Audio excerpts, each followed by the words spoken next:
Bismillahirrahmanirrahim. Assalamualaikum warahmatullahi wabarakatuh. Sahabat-sahabat RN yang terbaik, syukur alhamdulillahirabbil alamin. Pagi ini kita jumpa lagi.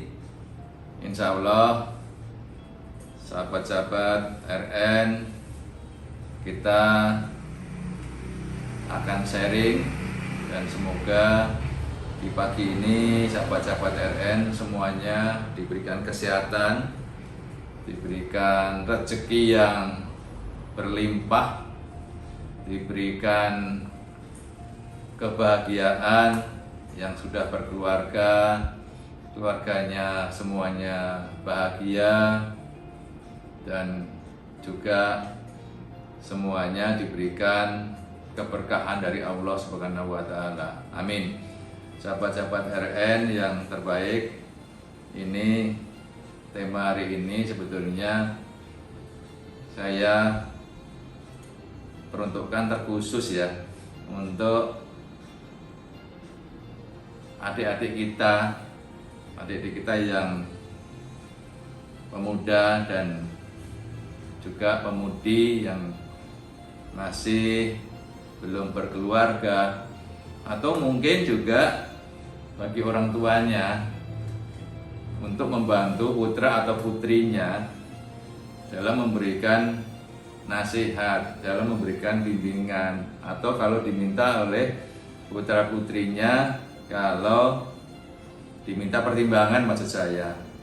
Jadi ini sesuatu yang sederhana, namun demikian mungkin kalau sahabat-sahabat RN yang masih milenial mungkin kalau menghadapi ini barangkali bisa galau atau bisa bingung, kira-kira itu. Jadi ini yang saya ingin share ke rekan-rekan atau sahabat-sahabat RN yang terbaik, supaya tips ini menjadi salah satu cara dalam mengambil keputusan, dalam menyikapi, untuk supaya kita ini tidak galau. Jadi temanya, spesifiknya adalah bagaimana memilih pasangan anti galau. Bagaimana memilih pasangan anti galau. Artinya sebetulnya kita ini sering menghadapi ini, kalau masih anak-anak muda mungkin bingung, mungkin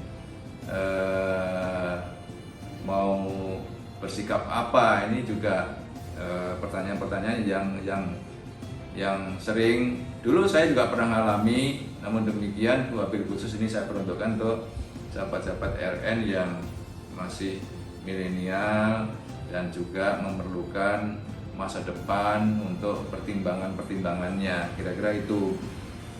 Jadi kalau kita melihat kenyataan di dalam kenyataan sehari-hari, putra putri kita sering mungkin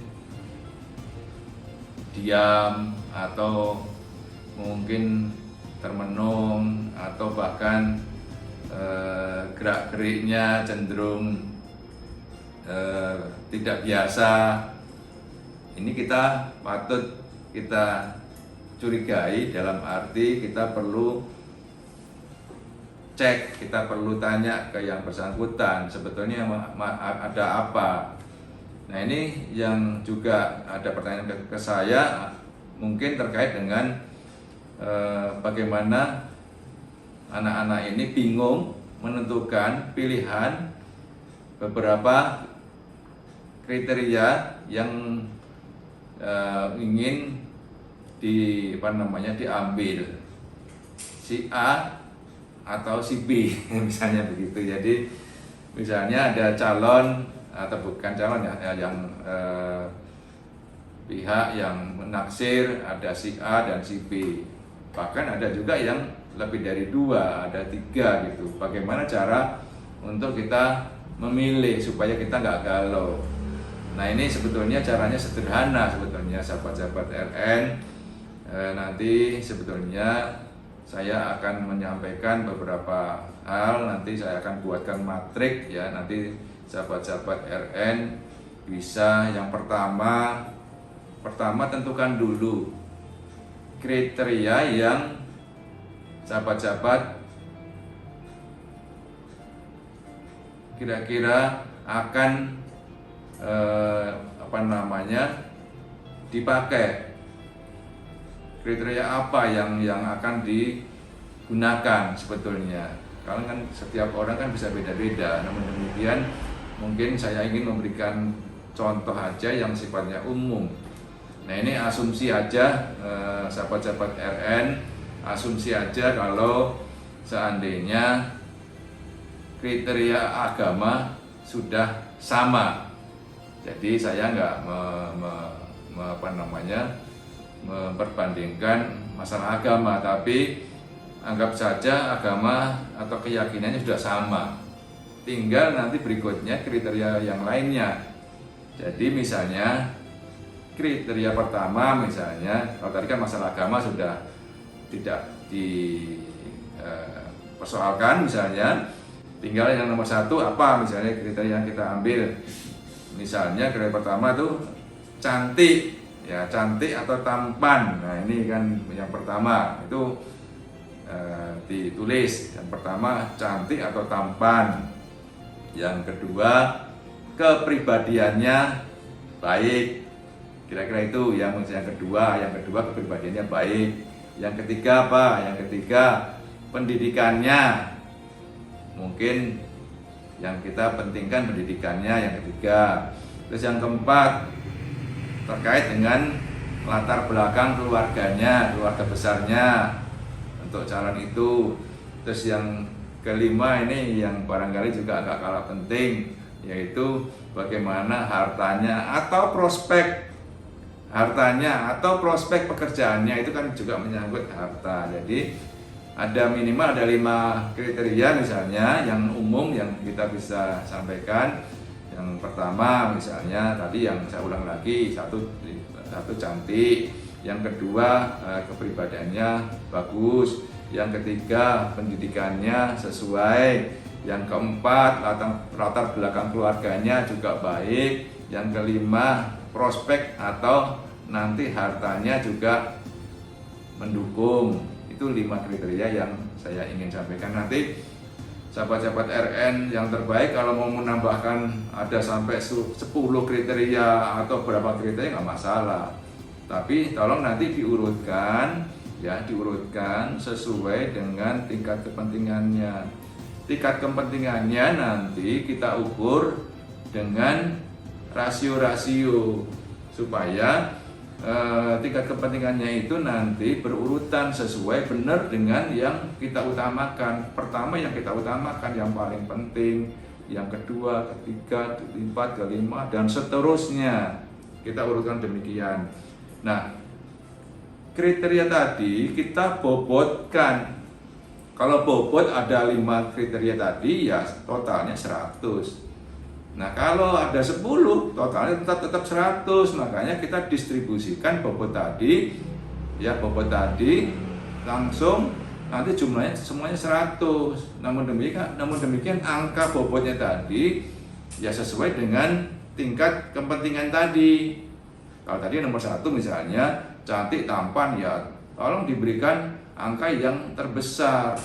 Kalau contoh yang saya sampaikan ini misalnya total jenderal 100 ya untuk semua 5 bobot tadi. Saya anggap aja misalnya yang tampan atau cantik itu 30% ya kan. Yang kepribadian baik itu 25%. Terus yang pendidikannya anggap aja 20% seperti itu. Terus latar belakang keluarganya anggap aja 15%. Terus untuk prospek atau hartanya itu anggap aja 10%, total 100%.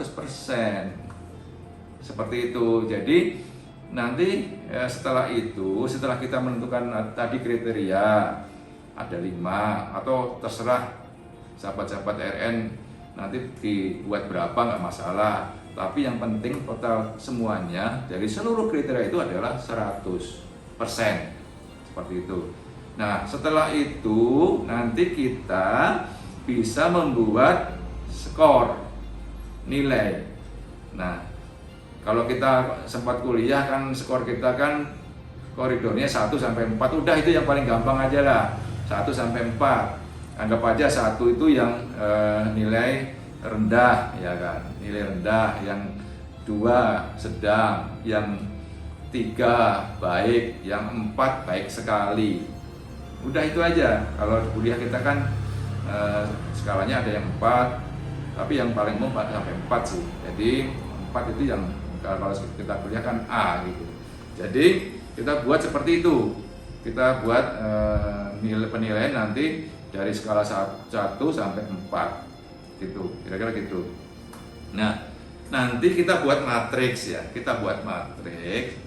Ada berapa orang calon yang sahabat-sahabat RN yang punyai, ada, kalau cuma 1 sih nggak perlu dibandingkan ya kan, nggak perlu dibandingkan, tapi kita tetap bisa berikan skor sih. Tapi kalau cuma 1 kan nggak bisa dibandingkan. Nanti kalau calonnya ada lebih dari 1 itu sangat bisa dibandingkan. Jadi nanti ada calon A, calon B, ya kalau ada yang 3 calon ya calon C kan gitu. Nanti dibuat matriks ke bawah, kita berikan nilai. Nanti si A tadi kan misalnya tampan atau cantik gitu. Nah, kita kasih nilai berapa? Bisa 3, bisa 4. Nanti 3 atau 4 tadi dikalikan dengan bobot 30% misalnya gitu. Nah, ketemu kalau misalnya 4, kita kasih nilai 4, berarti kan 4 kali 30 berarti 120 kan gitu ya. Kalau nilainya 4. Kalau nilai 3 berarti kan 3 kali 30 berarti 90. Nah, terusnya demikian, menilai kepribadian, menilai pendidikan, menilai latar belakang keluarganya, menilai prospek atau harta calon tadi. Jadi nanti kita nilai ke bawah, kita totalkan. Nah, nanti total tertinggilah yang kita pilih. Nah, sebetulnya sahabat-sahabat RN yang terbaik, cara ini sebetulnya adalah bagian dari ikhtiar kita.